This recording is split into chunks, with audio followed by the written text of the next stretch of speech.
Salutations à toutes et à tous et bienvenue au suivi de cette émission présentée à Luhonga. Aujourd'hui, nous recevons Akogenoki. Bonjour monsieur. Bonjour. Présentez-vous. Je suis Mouhir Alphonse Kanyamasoro, le directeur de l'Akogenoki. Voilà. Et à titre de présentation, c'est quoi Akogenoki et que pouvons-nous apprendre de cette organisation? Bon, l'Akogenoki, c'est une association coopérative de groupement d'éleveurs du Nord Kivu et bien sûr une partie aussi du Sud Kivu, le territoire de Kalehe, qui a été créée en 1978 et qui œuvre dans le domaine agropastoral avec des objectifs de la défense des intérêts des éleveurs et le développement des élevages au Nord Kivu et bien sûr même à travers tout le pays. Voilà, c'est aussi important que vous puissiez nous dire comment Akogenoki s'approvisionne en intrants, mais aussi en matières premières, les laits, et comment ses membres, grands comme de petits éleveurs, sont gérés dans le cadre de ces activités de produits laitiers. Tout d'abord, l'Akogenoki, il a une laiterie ultra moderne qui a eu une subvention à partir du président de son Excellence, le président de la République. En ce qui concerne les matières premières, c'est le lait cru, collecté à partir des petits et des grands éleveurs. Bien sûr aussi on a des intrants pour nous aider, faciliter la transformation de ces laits et le rendre plus compétitif sur le marché du lait ici au Congo. Et bien sûr, la gestion des petits et des grands éleveurs, et ils sont gelés de la même façon, puisqu'il y a un système de contrat entre l'Akogenoki et l'éleveur. À partir de ce contrat, il y a aussi les fiches de livraison qui nous aident à bien gérer la quantité fournie et la quantité collectée à partir de nos fournisseurs, grands et petits. Quels sont les produits phares d'Akogenoki proposés au public et comment procédez-vous pour les produire? D'abord, nous produisons une amalgame de produits laitiers, c'est-à-dire des sous-produits provenant de la transformation du lait. On a le lait caillé en soi, on a du yaourt, on a du beurre, on a du fromage et de la crème fraîche. Et bien sûr, on peut produire d'autres, mais on s'est arrêté là à cause de la capacité de l'unité modulaire de transformation qu'on a sur place. En ce qui concerne le lait caillé, il est produit à 70%. Oui, donc quelle est la valeur ajoutée de vos produits pour cette année 2021? Bon, la valeur ajoutée est très significative. Tout d'abord, il y a la valeur sur la qualité. Normalement, pour le moment, on quitte des produits de consommation locale aux produits d'exportation et qui peuvent être même compétitifs sur le marché avec d'autres produits qui viennent des autres unités. Et bien sûr, la chance qu'on a, la laiterie de Ruhonga est l'une ultra moderne au Congo et la première. Deuxièmement, on a un système de contrôle, là où l'Office congolais de contrôle, tous les 3 mois, ils doivent inspecter la qualité fournie, il faut des tests de nos produits. Deuxièmement, il faut le test de la qualité des machines utilisées pour une meilleure production. Troisièmement, il y a aussi le système de contenu et de contenants. Tout d'abord, le contenu qui est le lait, c'est vraiment impeccable et attractif à cause de sa qualité, qui ne peut pas nuire à la santé humaine et à la santé des consommateurs, bien sûr. C'est ça le système de compétitivité qu'on a et on attire même, qu'on voudrait même attirer aux consommateurs. Consommer le lait de Ruhonga, c'est consommer la santé et l'amélioration de vie. Les matières que nous utilisons pour mettre le lait, tous ces emballages, ils sont contrôlés et inspectés par l'OCC. C'est ce qui rassure réellement la qualité de notre produit sur le marché des consommateurs. Selon vous, pourquoi le consommateur doit faire confiance à vos produits? Bon, nos produits sont compétitifs sur le marché pour des raisons diverses, notamment l'usine en soi. Elle est ultra moderne, remplit les standards requis et universels. Deuxièmement, nos produits sont compétitifs. Nous sommes poussés beaucoup plus sur la santé des humains, puisque notre mission, c'est l'amélioration de la santé des vaches, qui sont les producteurs premiers de ce lait. C'est-à-dire, nos clients, nos fournisseurs de lait, c'est la Kojenoki qui prend en charge des soins de santé de ces vaches.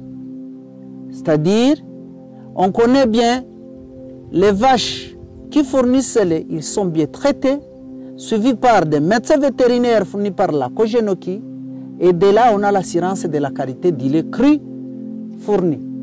Deuxièmement, les machines en soi.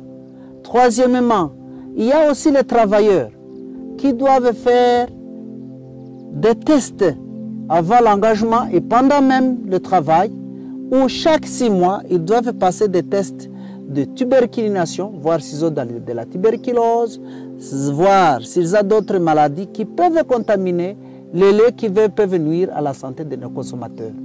Bref, c'est un peu ça tourne sur la santé humaine et la santé animale, qui nous combinons les deux pour produire nos produits qui sont vraiment compétitifs sur le marché.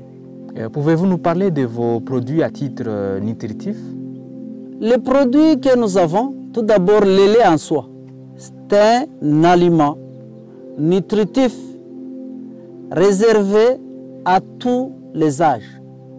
L'âge adulte, l'âge adolescent, l'âge de puberté, même l'âge de l'enfance. Et prenons un exemple. Nous fournissons des yaourts réservés aux enfants de moins de 5 ans. Là où on essaye de balancer les protéines et les vitamines pour qu'il n'y ait pas excès de vitamines et de protéines au niveau de ces enfants de moins de 5 ans.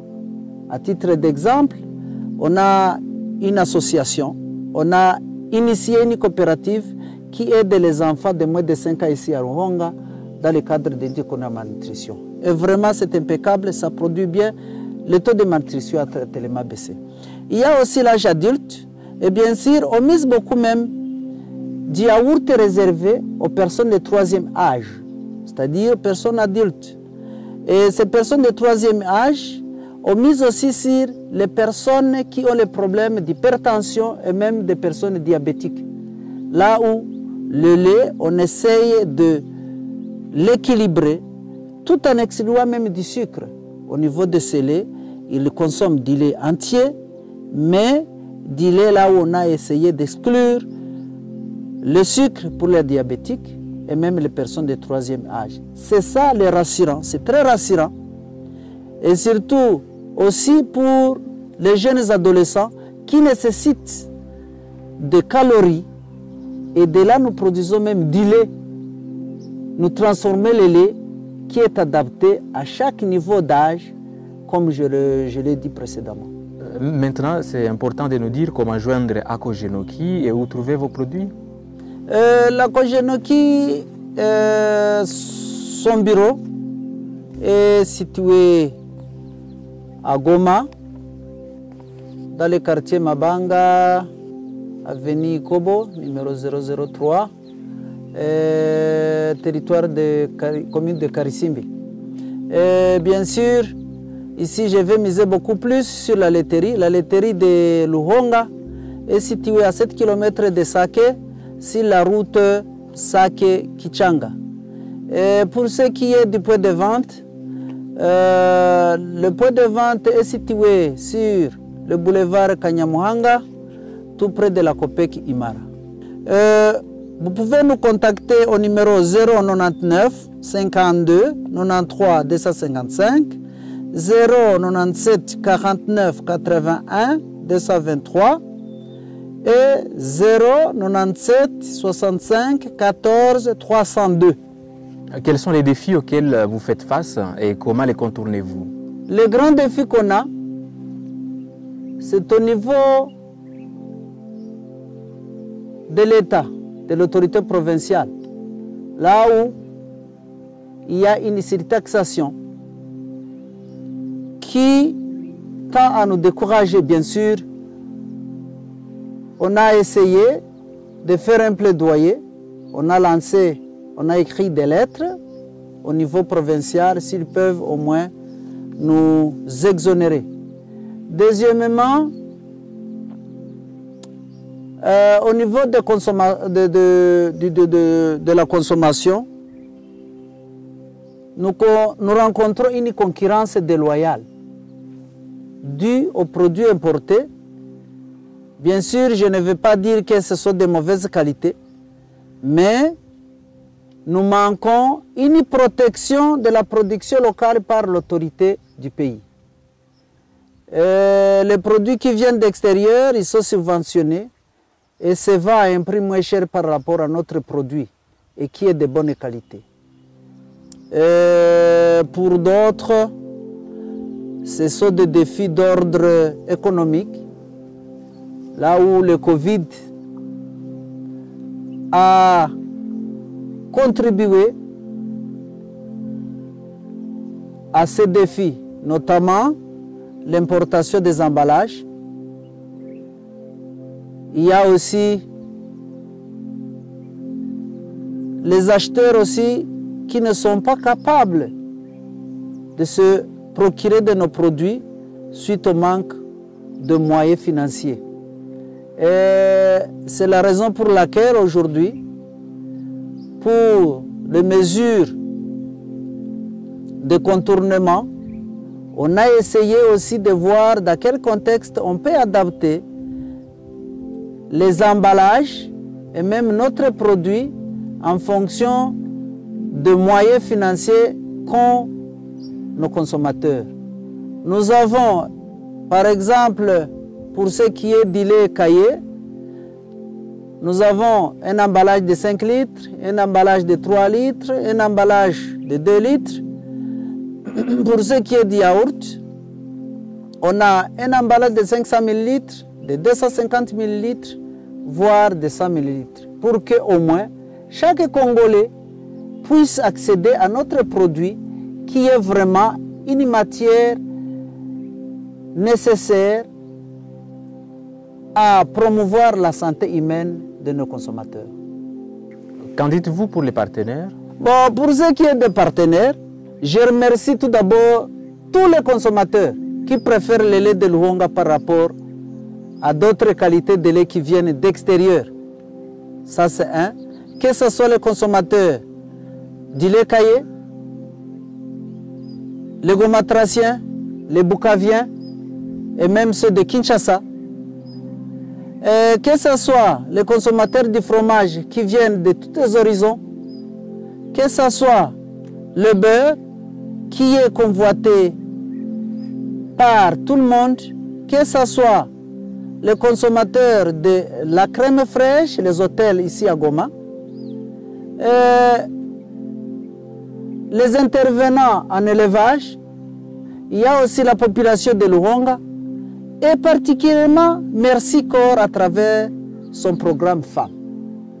Nous vous remercions d'avoir répondu à toutes nos préoccupations, monsieur le directeur. Merci, messieurs les journalistes.